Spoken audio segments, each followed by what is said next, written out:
যদি 50,000 টাকা বাজেটে ফিল্ম মেকিং ক্যামেরা পাওয়া যায়, I mean mobile camera,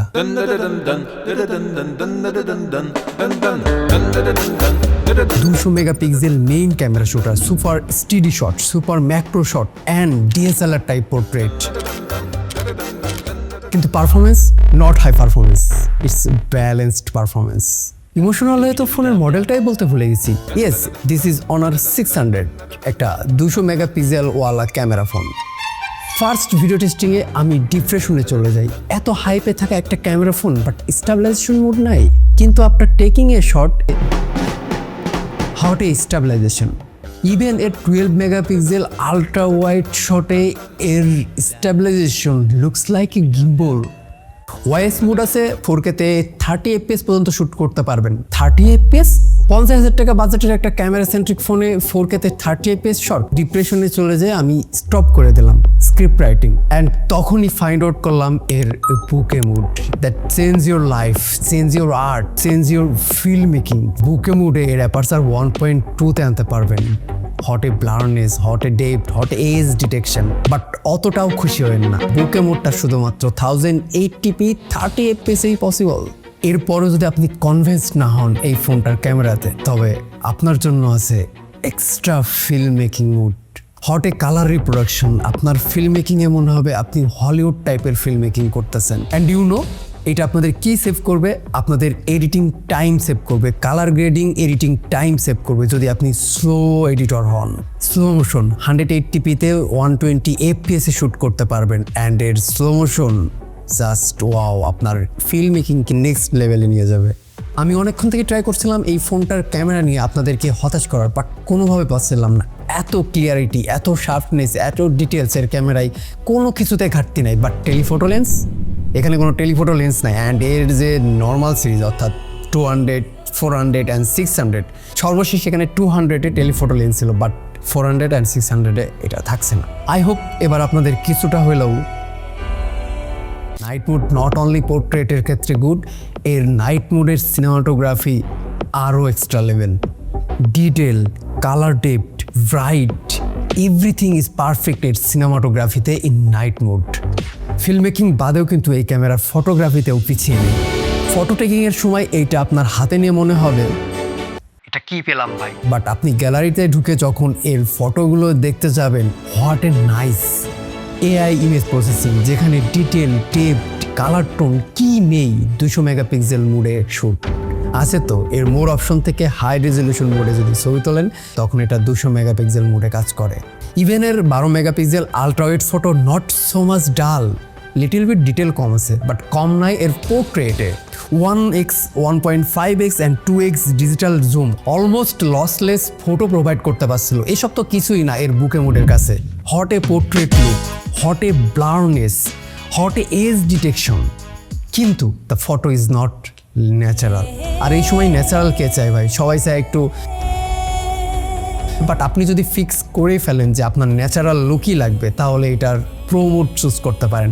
even এর প্রো মোডে ফটো এবং ভিডিও দুটো অপশনই আছে, আপনি কাস্টমাইজ করে একদম ন্যাচারাল লুক আনতে পারেন যেমনটা আপনি চান। 50 মেগাপিক্সেলের একটা ক্যামেরা শুটার আছে সেলফিতে, যেখানে আপনারা 4K ভিডিও 30 FPS-এ করতে পারবেন। ভিডিওটা দেখতে পাচ্ছেন, এটা আউটডোরে ভিডিও করা, এটা সাউন্ড কোয়ালিটি একদম রতে নেওয়া হচ্ছে, এখানে কোনো প্রকার মাইক্রোফোন ইউজ করা হচ্ছে না। আমরা যদি 1x জুম করি, তাহলে এখন এটা দেখতে পাচ্ছেন এই মুডে। তো ফ্রন্ট ক্যামেরাতে আসলে কোনো ব্রোকেন মুড নাই। ছবি দেখে আপনারা কমেন্ট করবেন এর সেলফি ক্যামেরা কেমন ছিল। ডিজাইন সেগমেন্টে কিছু কথা বলা যাক। ফোনটা হাতে পেলেই প্রথমে আপনার মনে হবে hot A copy design colour, but আপনি যদি চান এর কপি ভার্সন না নেবেন, তাহলে এই কালারটাকে স্কিপ করতে পারেন, এর বাকি কালারগুলো চুজ করতে পারেন। Dual stereo speaker, dedicated button, AI button, যেটা ডেডিকেটেডলি এআই বাটন হিসেবে কাজ করে, বাট আপনি সেট করতে পারবেন। যেমন আমি এখানে টর্চ লাইট ইউজ করছি। এআই মোডে রয়েছে image to video generation option, অর্থাৎ আপনি ইমেজ দিয়ে ভিডিও জেনারেট করতে পারবেন। বাট এখানে খুশি হবেন না, এর ফ্রি মোডে আপনি বেশি দূর যাইতে পারবেন না। যাইতে পারবেন 1.5 মিটার পানির গভীরে। আই মিন IP68 অ্যান্ড IP69-কে ওয়াটারপ্রুফ রেটিং রয়েছে এখানে, অ্যান্ড সাথে ডাস্টপ্রুফ তো আছেই। ফোনটিতে ফ্রেম হিসেবে অ্যালুমিনিয়াম অ্যালয় ব্যবহার করা হয়েছে, ব্যাকে গ্লাস এবং প্লাস্টিক এবং মোজ লেভেল 4 দ্বারা প্রোটেক্ট করা হয়েছে এর ডিসপ্লেটা। আন্ডার ডিসপ্লে ফিঙ্গারপ্রিন্ট সেন্সর রয়েছে, যেটা অনেকটা নিচে, যা ওয়ান হ্যান্ড ইউজের ক্ষেত্রে খুব বেশি প্যারা দেয়। এটা একটু উপরে থাকলে আই থিঙ্ক বেটার হইতো। এছাড়াও রয়েছে 120 হার্জ রিফ্রেশ রেট এবং 8000 নিটস পর্যন্ত পিক ব্রাইটনেস।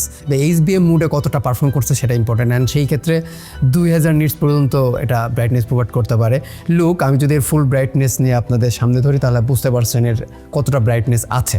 সুপার স্মুথ বলা যায়, কোনো ল্যাগ ট্যাগ নেই, ব্লোটার নেই, গ্লিচিং ইস্যু নেই, কোনো কিছু নেই। এর ডিসপ্লে থেকে আপনি প্রো লেভেলের ফিলটাই পাবেন, কারণ এর ডিসপ্লেটা এর যে প্রো লেভেল একই ডিসপ্লে ইউজ করা হয়েছে। ডিসপ্লে নিয়ে নো কমপ্লেন। কিন্তু চিপসেট 7 Gen 4 স্ন্যাপড্রাগনের 50,000 টাকা বাজেট, চিপসেট 7 Gen 4। বাট এটা মেনে নিতে পারেন, কারণ আপনি তো গেমার না, আপনি একজন ফিল্ম মেকার।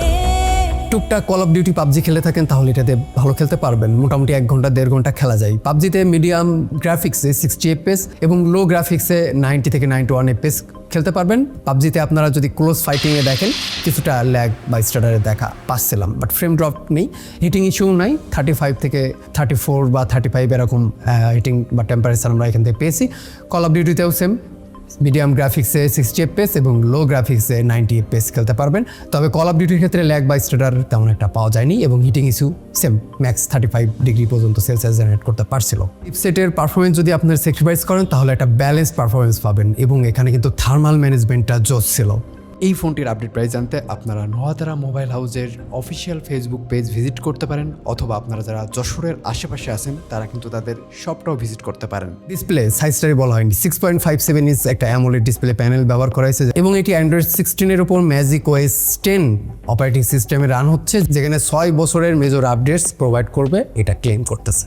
এখানে 8 এবং 12GB LPDDR5X এর একটা র্যাম পাচ্ছেন, এবং 128 থেকে 512 UFS 3.1 স্টোরেজ পাচ্ছেন। UFS 3.1 ইন্টারন্যাশনাল ভেরিয়েন্টের ক্ষেত্রে 7000 সিলিকন কার্বনের ব্যাটারি প্রোভাইড করা হয়েছে, এবং যদি ইউরোপিয়ান ভেরিয়েন্ট দেখেন সেখানে 6000 এর লিথিয়াম ব্যাটারি প্রোভাইড করা হয়েছে। সিলিকন কার্বন হওয়া সত্ত্বেও 7000 মিলিঅ্যাম্পিয়ার আপনারা জানেন এটা কিন্তু ভালো চার্জ ব্যাকআপ দিতে পারে, 2 দিন প্লাস ব্যাটারি ব্যাকআপ দিবে। যেহেতু এটা একটা ব্যালেন্স ফোন, সো আপনি ইজিলি 2 দিন এটা ইউজ করতে পারবেন। 80 ওয়াট ফাস্ট চার্জিং সুবিধা রয়েছে, যার চার্জারটা কিন্তু আপনারা বক্সেই পাবেন।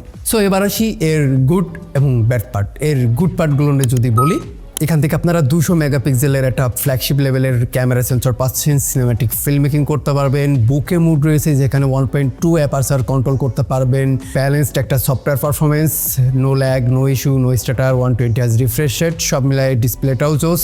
এইগুলো এর গুড সাইডে যাবে এবং ব্যাড সাইডে যাবে। এত প্রাইস হওয়া সত্ত্বেও যেহেতু এটা ক্যামেরা সেন্ট্রিক ফোন, একটা টেলিফোটো লেন্স এখানে ডিজার্ভ করতো, বাট সেটা করে নাই।